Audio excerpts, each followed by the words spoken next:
Gene पियाजे के बारे में। तो जीन पियाजे स्विट्ज़रलैंड के निवासी थे। इन्होंने विकास की अवस्थाओं का सिद्धांत दिया है। ठीक है, जीन पियाजे के संज्ञानात्मक विकास सिद्धांत का अर्थ बौद्धिक विकास का सिद्धांत था।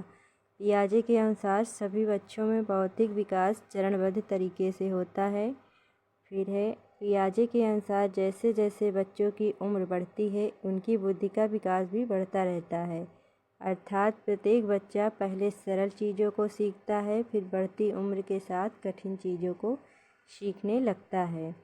पियाजे के अनुसार बच्चे की पहली शिक्षण संस्था परिवार होता है, उसके बाद वह समाज के सामूहिक विचारों पे बल देता है। नेक्स्ट आता है आपका पियाजे के अनुसार प्रत्येक बच्चा कुछ जन्मजात प्रवृत्तियों को लेकर पैदा होता है और इसको आपको ध्यान देने योग्य बातें हैं। ये जन्मजात प्रवृत्तियाँ क्या क्या हैं? देखना, रोना, चूसना, वस्तुओं को पकड़ना आदि। फिर आपका आता है इम्पोर्टेंट फैक्टर। संज्ञानात्मक विकास से तात्पर्य बच्चों की मानसिक गतिविधियों और भाषा सीखने की क्षमता से है। पियाजे के अनुसार बच्चे नन्हे वैज्ञानिक हैं और सक्रिय ज्ञान के निर्माता।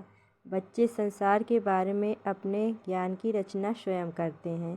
जीन पियाजे के अनुसार बच्चों की सोच वयस्कों से इस प्रकार भिन्न होती है बजाय मात्रा के, अर्थात मात्रा में कोई अंतर नहीं होता है।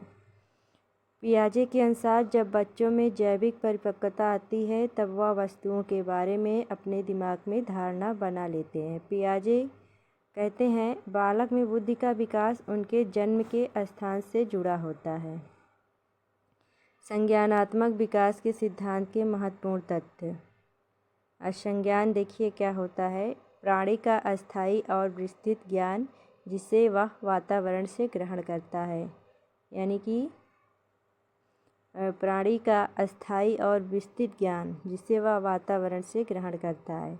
संज्ञानात्मक विकास जन्म से प्रारंभ होकर जीवन पर्यंत चलता रहता है, परंतु अगर विकास की बातें करें तो यह गर्भावस्था से प्रारंभ होकर जीवन पर्यंत चलता है।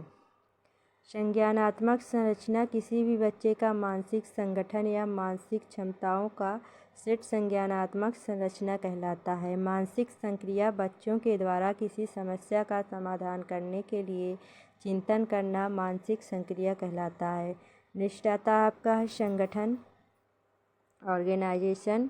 वातावरण से प्राप्त ज्ञान व सूचनाओं को व्यवस्थित करके मस्तिष्क में भंडारण करना।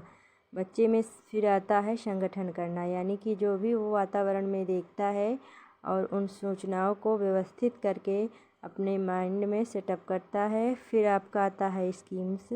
स्कीम्स से तात्पर्य है कि व्यवहारों में संगठित पैटर्न जिसको आसानी से दोहराया जा सके, जिससे उसने कल कोई भी चीज़ को देखा और उसे वो याद कर ले, यानी कि स्कीम करता है। फिर आता है स्कीमा। पियाजे के अनुसार स्कीमा से तात्पर्य हमारे दिमाग में भंडारित ज्ञान व सूचनाओं के साथ पैटर्न से है, अर्थात जो भी हम वातावरण से सीखते हैं वो सब स्कीमा में स्टोर होता है, यानी कि दिमाग में स्टोर होता है। फिर आता है स्कीमा एक प्रकार की मानसिक संरचना है।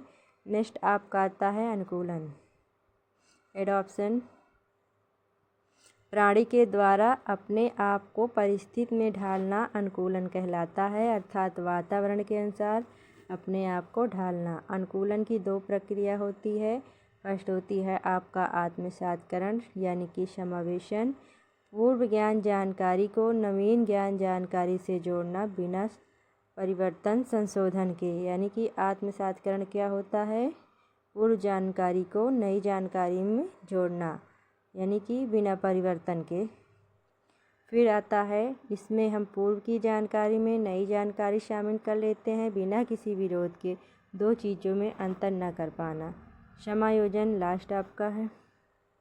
पूर्व ज्ञान से नवीन ज्ञान को परिवर्तित संशोधन बदलाव के साथ जोड़ना समायोजन समंजन कहलाता है। दो चीज़ों वस्तुओं में अंतर करना सीख जाता है।